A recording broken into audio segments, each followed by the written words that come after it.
Hello guys, ನಮಸ್ಕಾರ. Welcome to my new video. Very good evening guys. ಎಲ್ಲರಿಗೂ very good news ಅಂತಲೇ ಹೇಳ್ಬೋದು. ಯಾಕೆ ಅಂತ ಹೇಳಿದ್ರೆ KEA ಫೈನಲಿ ನಿಮಗೆ ಮಾರ್ಕ್ ಅಲಾಟ್ಮೆಂಟ್ ಆಗಿದೆ ಅಲ್ವಾ. ಆ ಒಂದು ಮಾರ್ಕ್ ಅಲಾಟ್ಮೆಂಟ್ನ ಒಂದು ಕಟ್ ಆಫ್ ಬಿಡುಗಡೆ ಆಗಿದೆ. ಆ ಕಟ್ ಆಫಲ್ಲಿ ಏನೇನಿರುತ್ತೆ, ನೀವು ಅದನ್ನ ಯಾವ ರೀತಿ ಅನಲೈಸ್ ಮಾಡಬೇಕು, ನಿಮಗೆ ಅದು ಯಾವ ರೀತಿ ಹೆಲ್ಪ್ಫುಲ್ ಆಗುತ್ತೆ, ಅದನ್ನ ಯೂಸ್ ಮಾಡ್ಕೊಂಡು ನೀವು ಯಾವ ರೀತಿ ಕಾಲೇಜ್ನ ಲಿಸ್ಟ್ ಮಾಡಬೇಕು ಅನ್ನೋದನ್ನೆಲ್ಲ ಈ ವಿಡಿಯೋದಲ್ಲಿ ಕಂಪ್ಲೀಟಾಗಿ ತಿಳಿಸ್ತಾ ಹೋಗ್ತೀನಿ. ಎಲ್ಲೂ ಮಿಸ್ ಮಾಡಬೇಡಿ, ಕಂಪ್ಲೀಟಾಗಿ ವಾಚ್ ಮಾಡಿ ವಿಡಿಯೋನ. ಯಾಕೆ ಅಂತ ಹೇಳಿದ್ರೆ ಈ ಒಂದು ವಿಡಿಯೋದಲ್ಲಿ ಎಲ್ಲ ಡೀಟೇಲ್ಸ್ನ ಕೊಡ್ತಾ ಹೋಗ್ತೀನಿ. ಅದು ನೀವು ಪ್ರತಿಯೊಂದು ತಿಳ್ಕೊಂಡ್ರೆ ನಿಮಗೆ ಒಳ್ಳೆಯದಾಗುತ್ತೆ. ಲಿಸ್ಟ್ ಚೆನ್ನಾಗಿ ಮಾಡಿಕೊಂಡು ಒಳ್ಳೆ ಕಾಲೇಜ್ ಸಿಗುತ್ತೆ. ನಿಮ್ಮ ರ್ಯಾಂಕ್ ಕಡಿಮೆ ಇದ್ದರೂ ಕೂಡ ಒಳ್ಳೆ ಕಾಲೇಜ್ ಸಿಗೋ ಚಾನ್ಸ್ ತುಂಬ ಇದೆ. ಅದರಿಂದ ಇದನ್ನು ಕಂಪ್ಲೀಟಾಗಿ ವಾಚ್ ಮಾಡಿ.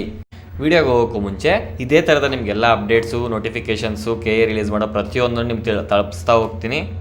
ಅವೆಲ್ಲ ಕೂಡ ನಿಮ್ಗೆ ಮೊದಲೇ ಬಂದು ತಲುಪಬೇಕು ಅಂತಂದರೆ ನಮ್ಮ ಚಾನಲ್ನ ಸಬ್ಸ್ಕ್ರೈಬ್ ಮಾಡ್ಕೊಳ್ಳಿ. ಪ್ರತಿಯೊಬ್ಬರು ಸಬ್ಸ್ಕ್ರೈಬ್ ತುಂಬ ಇಂಪಾರ್ಟೆಂಟ್ ಆಗಿರುತ್ತೆ. ನೀವು ಸಬ್ಸ್ಕ್ರೈಬ್ ಮಾಡ್ಕೊಳ್ಳೋದ್ರಿಂದ ಮತ್ತಷ್ಟು ಜನಕ್ಕೆ ತಲುಪುತ್ತೆ. ನಿಮ್ಮ ಥರ ವೆಯ್ಟ್ ಮಾಡ್ತಾರೆ ಎಲ್ಲ ಸ್ಟೂಡೆಂಟ್ಸ್ಗೂ. ಆ ಕಾರಣಕ್ಕಷ್ಟೇ, ಮತ್ತೊಂದು ಯಾವುದೇ ದುರುದ್ದೇಶ ಇರೋದಿಲ್ಲ. Without any late let's get started.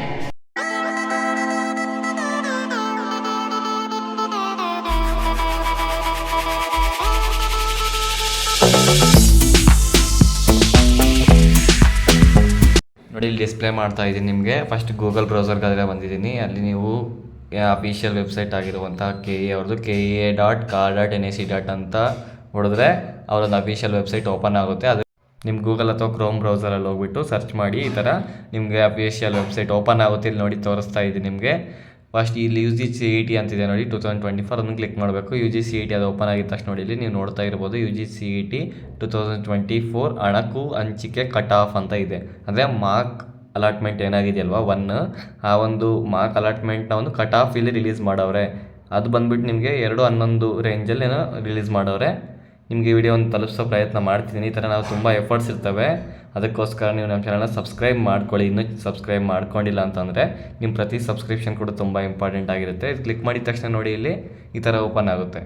ಅಲ್ಲಿ ನಿಮಗೆ ಇಂಜಿನಿಯರಿಂಗ್ ಕಟ್ ಆಫ್ ಅಂತಿದೆ. ಹೈದರಾಬಾದ್ ಕರ್ನಾಟಕ ಹೈಕಾ ಅಂದರೆ, ಮತ್ತು ಸಾಮಾನ್ಯ ಅಂದರೆ ಜನರಲ್ ಅಂತ. ವಾಸ್ತುಶಿಲ್ಪ ಇದೆ, ಕೃಷಿ ಕೋಟ ಇದೆ, ಮತ್ತು B ಫಾರ್ಮಾ ಮತ್ತು ಫಾರ್ಮಾ D ಇದೆ. ಈ ಥರ ಎಲ್ಲನೂ ಕಟ್ ಆಫ್ ಬಿಟ್ಟವ್ರೆ. ನಿಮಗೆ ಯಾವುದಂದರೆ ಇಂಜಿನಿಯರಿಂಗ್ ಕಟ್ ಆಫ್ನ ತೋರಿಸೋಕ್ಕೆ ಪ್ರಯತ್ನ ಮಾಡ್ತೀನಿ. ಇಂಜಿನಿಯರಿಂಗ್ ಕಟ್ ಆಫ್ ಆದರೆ ಎಲ್ಲರಿಗೂ ಯೂಸ್ಫುಲ್ ಆಗಿರುತ್ತೆ. ನಿಮಗೆ ಇಂಜಿನಿಯರಿಂಗ್ದು ಓಪನ್ ಮಾಡಿ ತೋರಿಸ್ತೀನಿ. ಇಂಜಿನಿಯರಿಂಗ್ ಕಟ್ ಆಫ್ ಸಾಮಾನ್ಯ ಅಣಕು ಸೀಟು ಹಂಚಿಕೆ ಅಂತಿದೆ ನೋಡಿ. ಅದನ್ನು ಕ್ಲಿಕ್ ಮಾಡಿದ ತಕ್ಷಣ ನಿಮಗೆ ಇಲ್ಲಿ ಓಪನ್ ಆಗುತ್ತೆ ನೋಡಿ, ತೋರಿಸ್ತೀನಿ. ಇಲ್ಲಿ ನೋಡಿ ಕಟ್ ಆಫ್ ಇದೆ. ಫಸ್ಟ್ ಬಂದು UVC ಕಾಲೇಜು. ಅದು ಯಾವ ರೀತಿ ಕೋಡ್ ಇರುತ್ತೋ E001 ಅದೇ ಥರ ಕೋಡ್ಸೇ ಇದರಲ್ಲಿ ಇರ್ತದೆ ಈ ಕಟ್ ಆಫಲ್ಲಿ. 11th ಆಗಸ್ಟ್ 2:11 PM ಇದು ರಿಲೀಸ್ ಮಾಡಿರೋದು. ಅಂದರೆ ಇವತ್ತು 2 ಗಂಟೆಗೆ 2:11 ಟೈಮಲ್ಲಿ. ನೀವು ಇದನ್ನು ನೋಡಿ ಯಾವ ರೀತಿ ಅನಲೈಸ್ ಮಾಡಬೇಕು ಅಂದರೆ, ಈ ಒಂದು ವರ್ಷದ ಕಟ್ ಆಫ್ ನೋಡಿದೆ ಆದರೆ ಹೋದ ವರ್ಷಕ್ಕೂ ಈ ವರ್ಷಕ್ಕೂ ಒಂದೊಂದರಲ್ಲಿ 10,000 ರ್ಯಾಂಕ್ ಇನ್ಕ್ರೀಸ್ ಆಗಿದೆ. ಅಂದರೆ ಕಟ್ ಆಫು ಒಂದೊಂದರಲ್ಲಿ 2 to 3,000, ಒಂದೊಂದರಲ್ಲಿ ಇನ್ನೂ ಕಡಿಮೆ ಆಗಿದೆ. RV ಕಾಲೇಜಲ್ಲಿ ಸಿವಿಲ್ ಇಂಜಿನಿಯರಿಂಗ್ ಹೋದ ಸಲ 28,000 ಆಯಿತು, ಈ ಸತಿ 20,000 ಆಗಿಬಿಟ್ಟಿದೆ. ಅಂದರೆ ವೇರಿಯೇಷನ್ ತುಂಬ ಇದೆ ಕಟ್ ಆಫ್ಸಲ್ಲಿ ಹೋದ ವರ್ಷಕ್ಕೆ ಈ ವರ್ಷಕ್ಕೆ ಹೋಲಿಸ್ಕೊಂಡ್ರೆ. ಅದರಿಂದ ನೀವು ಕಾಲೇಜಸ್ನ ಯಾವ ರೀತಿ ಲಿಸ್ಟ್ ಮಾಡಬೇಕು ಅಂತಂದರೆ, ಟಾಪ್ ಕಾಲೇಜ್ RV ಅಂತ ಅಂದ್ಕೊಂಡ್ರೆ RVಯಿಂದ ಹಿಡಿದು ಕಟ್ ಆಫ್ ಯಾವುದು ಕಡಿಮೆ ಅಂದರೆ ಕಡಿಮೆ ಆಗ್ತಾ ಬರುತ್ತಲ್ಲ. ಫಸ್ಟು RVಗೆ 800 ಏನಿರುತ್ತೆ, CSಗೆ cut off.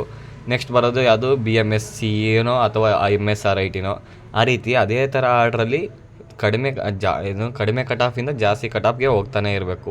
First CS ಹಾಕೋಬರಿ. First ಎಲ್ಲ ಕಂಪ್ಯೂಟರ್ ಸೈನ್ಸ್ಗೆ ಹಾಕೋ. ನೀವು ಕಂಪ್ಯೂಟರ್ ಸೈನ್ಸ್ಗೆ ಏನು ಮಾಡ್ತಾಯಿದ್ರೆ ಫಸ್ಟ್ ಕಂಪ್ಯೂಟರ್ ಸೈನ್ಸ್ ಹಾಕೋಬರಿ.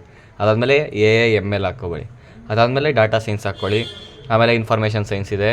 ಇನ್ಫಾರ್ಮೇಷನ್ ಸೈನ್ಸಕ್ಕೂ ಮುಂಚೆ ನಿಮಗೆ ಕಂಪ್ಯೂಟರ್ ಸೈನ್ಸ್ ಆ್ಯಂಡ್ ಡಿಸೈನ್ ಅಂತ ಬ್ರ್ಯಾಂಚ್ ಇದೆ ಮೊದಲಿಂದ, ಹೊಸದೇನಲ್ಲ. ಅದು CD ಅಂತ ಹೇಳ್ಬಿಟ್ಟು ಕರಿತೀವಿ, ಕಂಪ್ಯೂಟರ್ ಸೈನ್ಸ್ ಆ್ಯಂಡ್ ಡಿಸೈನ್. ಅದು ಆ ಕೋರ್ಸ್ ನೀವು ತಗೊಳ್ಳೋ ಥರ ಇದ್ದರೆ ಕಂಪ್ಯೂಟರ್ ಸೈನ್ಸ್ ಇಂಜಿನಿಯರಿಂಗ್ ಇದ್ದಂಗೆ ಅದು ಕೂಡ ಸ್ವಲ್ಪ ಡಿಸೈನ್, ಅದರಲ್ಲಿ ಎಕ್ಸ್ಟ್ರಾ ಡಿಸೈನ್ ಅನ್ನೋದು ಇರುತ್ತೆ ಅಷ್ಟೇ. ಆಲ್ಮೋಸ್ಟ್ ಇಬ್ಬರಿಗೂ ಸಿಲೆಬಸ್ ಕೂಡ ಸೇಮ್ ಇರ್ತವೆ, ಏನು ಡಿಫರ್ ಏನಾಗೋದಿಲ್ಲ.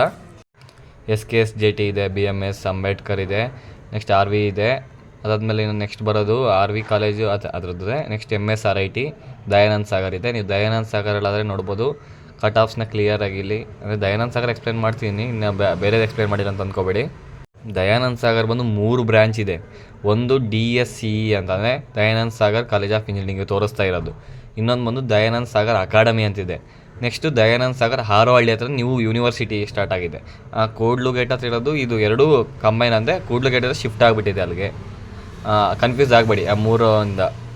3 ಅಂತಾರೆ 4 ಅಂತಾರೆ ಅಂತ ಕನ್ಫ್ಯೂಸ್ ಆಗ್ಬಿಟ್ಟು 3 ಇರೋದು, 4 ಇರಬೇಕಿತ್ತು ಆದರೆ 4 ಇರಬಾರ್ದು ಒಂದು ಸಿಟಿಯಲ್ಲಿ ಅಂತ ಹೇಳ್ಬಿಟ್ಟು ಗೌರ್ಮೆಂಟ್ ರೂಲ್ಸ್ ಪ್ರಕಾರ 3 ಮಾಡ್ಕೊಂಡವ್ರೆ. ಹಾರೋಹಳ್ಳಿ ಹತ್ರ ನ್ಯೂ ಯೂನಿವರ್ಸಿಟಿ ಸ್ಟಾರ್ಟ್ ಆಗಿದೆಯಲ್ಲ ಅದು, ಮತ್ತು ಅಕಾಡೆಮಿ. ನೆಕ್ಸ್ಟು ಇದು DSE. ಇದರಲ್ಲಿ ಯಾವ್ದು ಬೆಸ್ಟ್ ಅಂತಂದರೆ DSE ಫಸ್ಟು, ಆಮೇಲೆ ಅಕಾಡೆಮಿ, ನೆಕ್ಸ್ಟು ಯೂನಿವರ್ಸಿಟಿ ದೊಡ್ಡದು ಅಂತ ಹೇಳ್ಬಿಟ್ಟು ಚೆನ್ನಾಗಿರ್ತದೆ ಅಂತ ಹೇಳೋಕ್ಕಾಗೋದಿಲ್ಲ. ಪ್ಲೇಸ್ಮೆಂಟ್ಸ್ ಟೈಮಲ್ಲಿ ಅದೇ ಯೂಸ್ ಆಗೋದು. ನೆಕ್ಸ್ಟ್ ನೋಡಿ ಇಲ್ಲಿ PES ಇದೆ, MVJ ಇದೆ. MVJ ಕೂಡ good college, very good college ಅದು. ಕಟ್ ಆಫ್ಸಲ್ಲಿ ತುಂಬ ಇದೆ, ಬಟ್ ಗುಡ್ ಕಾಲೇಜ್. ನೀವು 20-30 ರೇಂಜಲ್ಲಿ ಏನೋ ರ್ಯಾಂಕ್ ಇದ್ದರೆ ನೀವು ಈಸಿಯಾಗಿ ನೀವು MVJ ಸಿಗುತ್ತೆ. ಇದೇ ಥರ ಎಲ್ಲ ಕಾಲೇಜಸ್ ಕೂಡ ಕಟ್ ಆಫ್ ಇದೆ. ಈ ಮಾರ್ಕ್ ಅಲಾಟ್ಮೆಂಟ್ನ ಕಟ್ ಆಫ್ ಇದು ಸತಿ 2023 ರೆಫರ್ ಮಾಡಿಬಿಟ್ಟು ನೀವು ಎಲ್ಲ ಲಿಸ್ಟ್ ಮಾಡ್ಕೊಂಡ್ರಲ್ಲ ಕಾಲೇಜಸ್ನ. ಈಗ ನೀವು ಆಪ್ಷನ್ ಎಂಟ್ರಿಗೆ ರಿಲೀಸ್ ಮಾಡವ್ರೆ. ಆಪ್ಷನ್ ಎಂಟ್ರಿ ನಿನ್ನೆ ಬೆಳಿಗ್ಗೆ ಟೈಮಲ್ಲೂ ಮಧ್ಯಾಹ್ನ ಬಿಟ್ಟವ್ರೆ.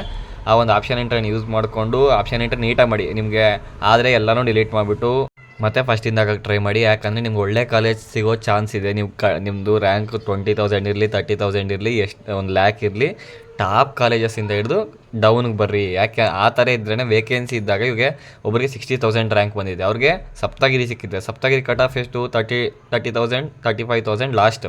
60,000 ಅವ್ರಿಗೆ CS ಅದು ಸಿಕ್ಕಿರೋದು, ಅದು 3A ಕ್ಯಾಟಗರಿಗೆ. ಅಂದರೆ ನೀವೇ ಥಿಂಕ್ ಮಾಡಿ, ಅಂದರೆ ಅವ್ರ ಆಪ್ಷನ್ ಎಂಟ್ರಿ ಮಾಡೋ ಲಿಸ್ಟ್ ಯಾವ ರೀತಿ ಇದೆ.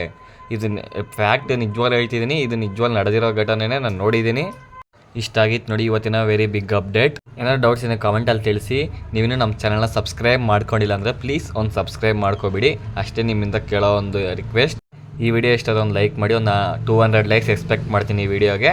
ಎಷ್ಟು ಜನ ನೋಡ್ತಿರೋ ಒಂದು ಲೈಕ್ ಮಾಡ್ಕೊಳ್ಳಿ ಈ ವಿಡಿಯೋ ಇನ್ಫಾರ್ಮೇಟಿವ್ ಆಗಿದ್ದರೆ. Thank you for watching.